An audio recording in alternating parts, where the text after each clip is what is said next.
हरिओम नमस्कार मित्रों, प्रणाम। जय श्री राम, जय बद्री केदार।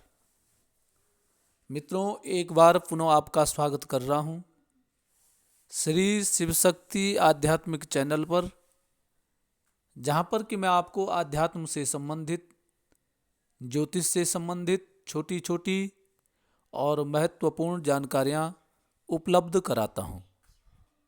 इसी कड़ी में आज बात करूँगा राहु के साथ अन्य ग्रहों की युति का असर।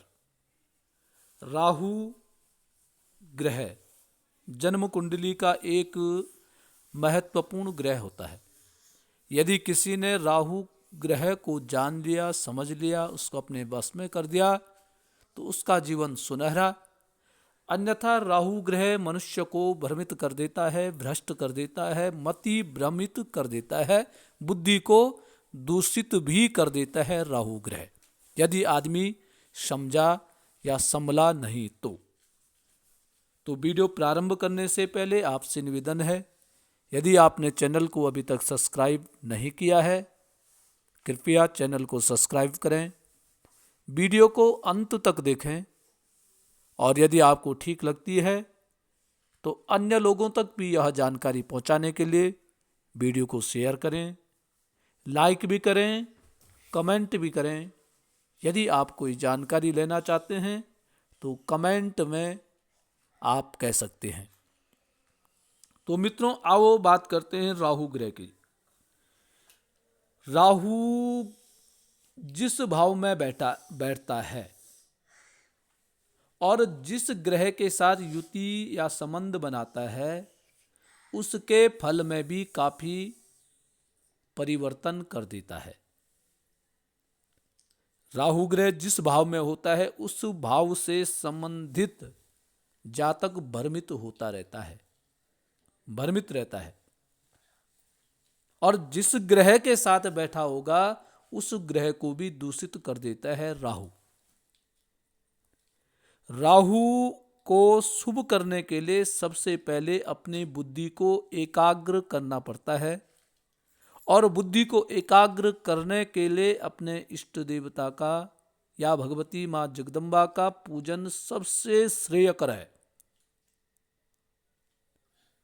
अब बात करेंगे कि राहु ग्रह जिन अन्य ग्रहों के साथ युति बनाता है तो तब कैसा फल देता है।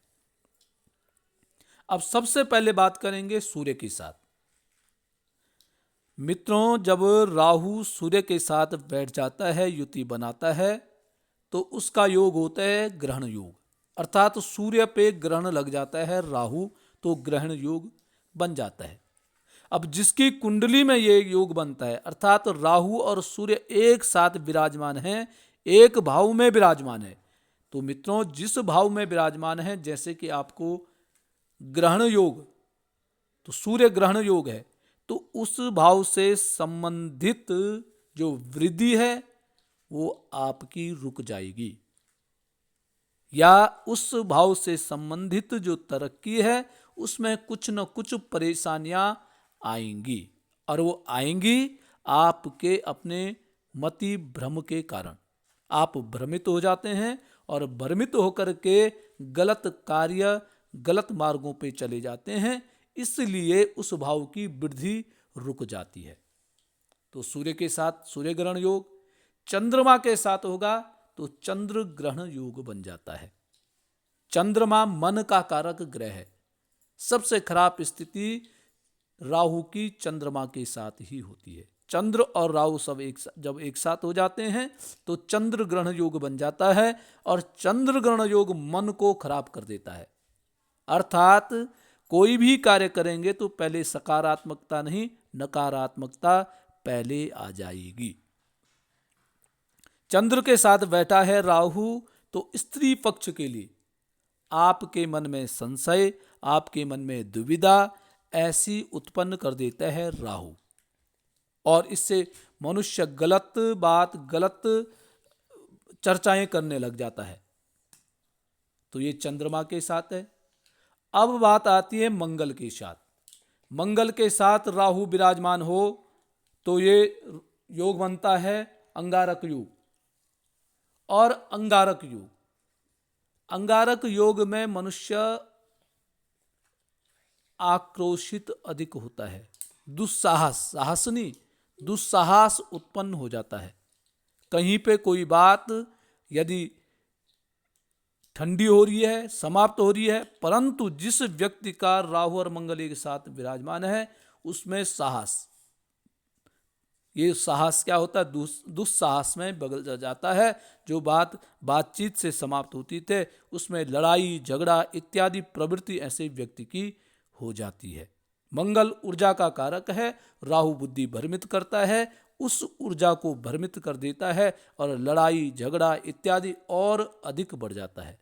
जिस व्यक्ति की जन्म कुंडली में मंगल राहु एक साथ विराजमान है तो उस व्यक्ति को ध्यान में रखना है कि किसी के भी लड़ाई झगड़े में वह सम्मिलित न हो, बीच में बचाने के मूड में न जाए, अन्यथा उस झगड़े को और ज्यादा वह झगड़ा बढ़ जाता है। अब मित्रों बात करेंगे बुध के साथ। यदि राहु बुध ग्रह के साथ विराजमान होता है तो वो बन जाता है जड़ योग या जड़त्व योग। जड़ योग का मतलब ढीला ढाला पड़ जाना। बुध फिर फल क्या देता है, राहु के जैसे फल देने लग जाता है और मनुष्य क्या सोच के चलता है और क्या करता है उसकी बुद्धि भ्रमित सी हो जाती है, ये जड़त्व योग बन जाता है। और बृहस्पति के साथ यदि राहु ग्रह विराजमान है तो वो बन जाता है चांडाल योग। चांडाल योग जैसे योग से ही पता चल रहा है कि मनुष्य की प्रवृत्ति ऐसी हो जाती है। यदि किसी को बुरा कहना उसने प्रारंभ कर दिया है तो ऐसी ऐसी बातें, ऐसे ऐसे वाणी उसकी हो जाती है कि वो सोच भी नहीं सकता कि मैं बोल क्या रहा हूँ, किसके ले रहा हूँ। उसके आगे तब कोई भी आ जाए तो उसकी प्रवृत्ति ऐसी हो जाती है, चांडाल की जैसी उसकी प्रवृत्ति, उसकी वाणी हो जाती है। उसकी बुद्धि इस प्रकार से राहु ग्रह भ्रमित कर जाता है। अब आते हैं शुक्र के साथ। शुक्र के साथ यदि राहु ग्रह विराजमान है तो मित्रों वो योग बनता है लंपट योग, जिसका नाम ही लंपट है। वो व्यक्ति इस प्रकार के कार्य करेगा जिससे कि समाज में उसकी मान मर्यादा प्रतिष्ठा सब समाप्त हो जाएगी। तो शुक्र के साथ राहु इस प्रकार की बुद्धि मनुष्य की बना देता है। अब बात करेंगे शनि के साथ। शनि के साथ यदि राहु विराजमान है तो वह योग बनता है शापित योग। शापित योग, इस योग में जिस मनुष्य की जन्म कुंडल में इस प्रकार से योग बनते हैं उसके प्रत्येक कार्य में अड़चनें पैदा होती है। और यदि वो कोई कार्य प्रारंभ कर देता है और प्रारंभ करने के बाद यदि किसी प्रकार की विघ्न आए तो उस कार्य को करना छोड़ देता है, फिर दूसरा काम शुरू प्रारंभ कर देता है। तो ये शापित योग है। इस योग के मनुष्य जिनके जन्म कुंडली में शनि और राहु एक साथ विराजमान है उन व्यक्तियों को संयम से काम करना चाहिए। यदि एक बार विघ्न बाधा आ गई उस काम को पुनः प्रारंभ रखो और बार बार करते रहो। धैर्य की परीक्षा राहु शनि के साथ मिलकर के करता है। जिसने धैर्य रखा वो सफल हो गया, जिसने धैर्य खोया उसका नुकसान हुआ। तो मित्रों राहु का अन्य ग्रहों के साथ इस प्रकार का फल मिलता है। यदि राहु खराब स्थिति में है तो यह अधिक बढ़ जाता है और यदि राहु ठीक स्थिति में है तो इसमें थोड़ा सा कमी पेशी आ जाती है, परंतु राहु बुद्धि को भ्रमित करता ही करता है। जिनके भी कुंडली में राहु इस प्रकार के योग बनाता है उन मनुष्यों को उस भाव से संबंधित विषय में थोड़ा सा भ्रम नहीं करना पड़ेगा, भ्रमित नहीं होना है। अपने से बुजुर्गों को, अपने से ज्ञानी, अपने गुरु से सलाह मशवरा करके अपने कार्य को आगे बढ़ाने का कार्य करेंगे तो निश्चित ही सफलता मिलेगी। यदि बहुत अधिक परेशान राहु कर रहा है तो ग्रहों की शांति, भगवान शंकर का पूजन, और राहु के लिए सबसे अच्छा है मित्रों अपनी कुल देवी का पूजन करना। अपने जो नवरात्रे आते हैं, 4 नवरात्रे हैं आते हैं, वासांतिक और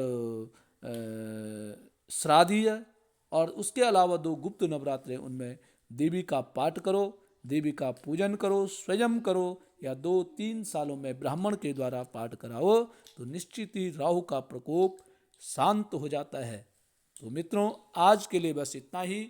कल पुनः किसी नए विषय के साथ आपके सामने प्रस्तुत होऊंगा। तब तक के लिए नमस्कार, प्रणाम, जय श्री राम, जय बद्री केदार।